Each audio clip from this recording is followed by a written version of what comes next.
September 13th. The 13th of September. Friday the 13th, as a matter of fact. In case you're superstitious, just keep an eye out.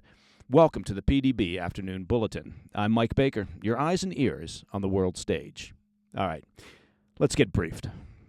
First, the Kremlin is responding to news that Western nations plan on lifting restrictions on Ukraine's use of long-range missiles inside of Russia. They're expelling diplomats and threatening a broader war against NATO. Well, happy Friday, kids. Also, a potential game changer in the Middle East. The sources say the U.S. and Iraq have struck a deal that could see American troops pulling out as early as next year, with a full exit by 2026.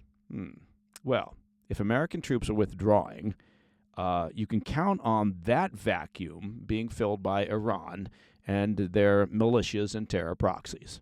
And I realize that makes me sound cynical. But first, our afternoon spotlight. Russian President Putin is issuing a clear message to the West, warning that his nation would consider lifting restrictions on Ukraine's use of Western-made long-range missiles an act of war. The comments come as the U.S. and U.K. appear increasingly open to the possibility of allowing Ukrainian forces to use the long-range weapons to strike Russian military targets. And that's something that Kyiv has openly lobbied for quite some time. Putin told reporters on Thursday, quote, "This will mean that NATO countries, the United States and European countries, are at war with Russia. And if this is the case, then bearing in mind the change in the essence of the conflict, we will make appropriate decisions in response to the threats that will be posed to us," end quote. Now, Putin, to be fair, keeps forgetting how this whole conflict started. He wants to be the aggrieved party in this equation. He doesn't want to be the dude who launched an invasion of another country and started this mess. Putin also raised doubts as to whether Kyiv could carry out long-range strikes alone, telling reporters that the Ukrainian army is not capable of using cutting-edge, high-precision long-range systems that would be supplied by the West without NATO assistance in targeting. Now, it wasn't just harsh rhetoric coming out of Russia. This morning, the situation escalated as Russia's Federal Security Service, that's the FSB, announced the expulsion of 6 British diplomats from Moscow, accusing them of espionage and sabotage. In a statement, the FSB accused the diplomats of coordinating what it called, quote, the escalation of the political and military situation, adding that they were tasked with ensuring Russia's strategic defeat in its war against Ukraine. Britain, however, described the accusations as completely baseless, saying that it was a tit-for-tat action after the UK expelled the Russian defense attaché and removed diplomatic status from several Russian properties back in May. Russia announced the expulsions just hours before UK Prime Minister Keir Starmer is set to meet with President Biden in Washington. The pair are expected to discuss the issue of long-range missiles and will likely announce any policy decision in the coming days. As we reported earlier this week, the Biden administration appears to be preparing to loosen restrictions on Ukraine's use of Western-supplied long-range weapons inside Russian territory after reports emerged that Iran is now arming the Putin regime with a fresh stock of ballistic missiles. That would likely include, from the U.S. side, the use of ATACMS, and those are ballistic missiles launched from the HIMARS systems, and they have a range of roughly 190 miles. Adding to the pressure on Biden, this week, the bipartisan Congressional Ukraine Caucus called on the White House to allow Ukraine to strike targets inside Russia with the long-range weapons. The UK is reportedly also considering similar measures, which would allow Ukraine to use British Storm Shadow missiles, long-range air-launched cruise missiles, and they have a range of around 155 miles. All right, coming up after the break, a major shift in U.S. Middle Eastern policy could be on the horizon. Reports suggest that the U.S. and Iraq are closing in on a deal that could slash American troop presence next year with a full withdrawal by 2026. I'll have those details when we come back.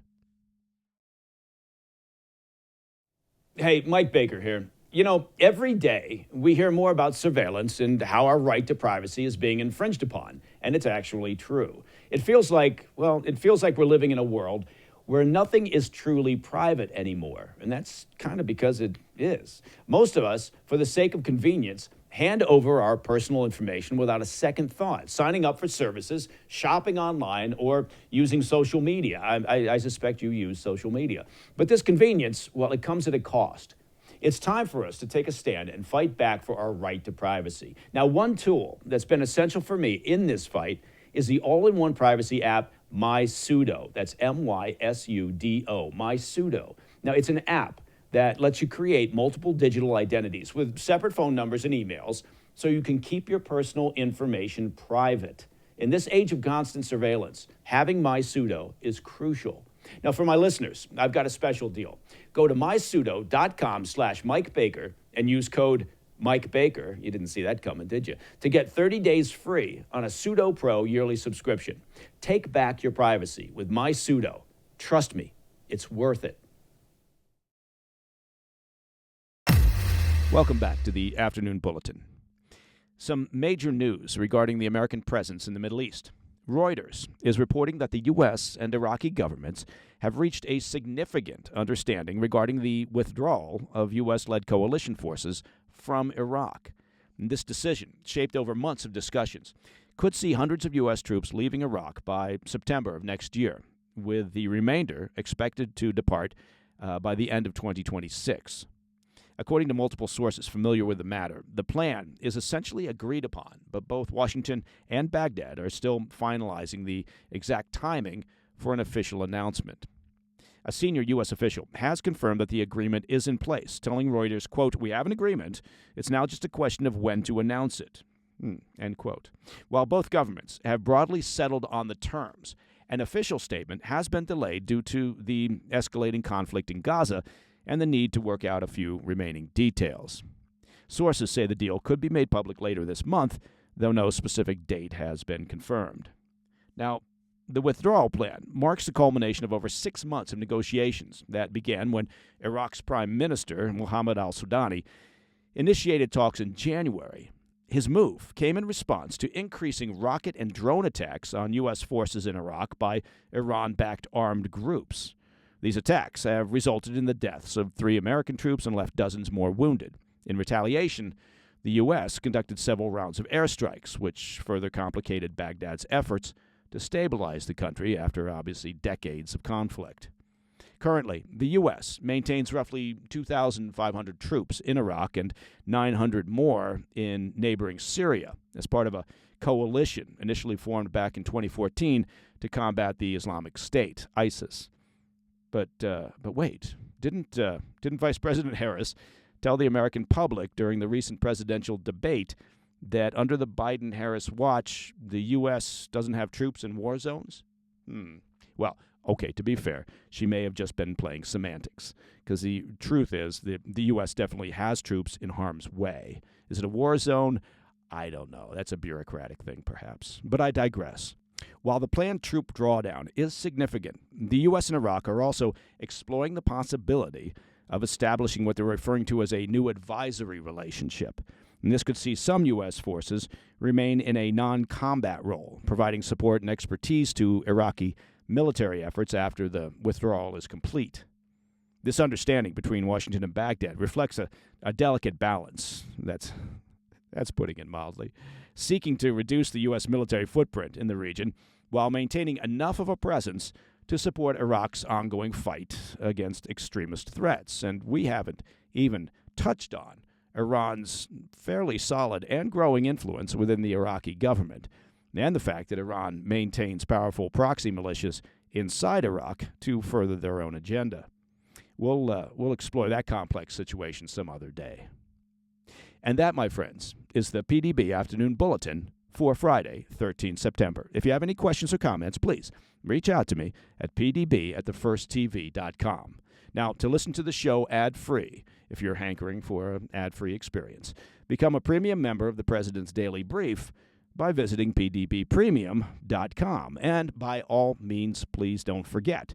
Now, as you probably realized when you hauled yourself out of bed this morning, it's Friday.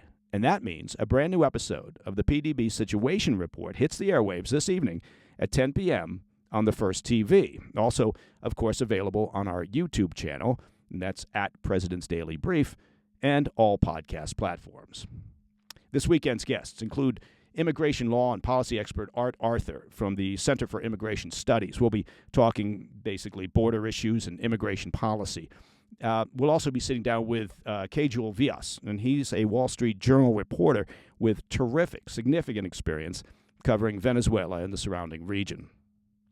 I'm Mike Baker, and I'll be back over the weekend with the PDB Situation Report. Until then, stay informed, stay safe, stay cool.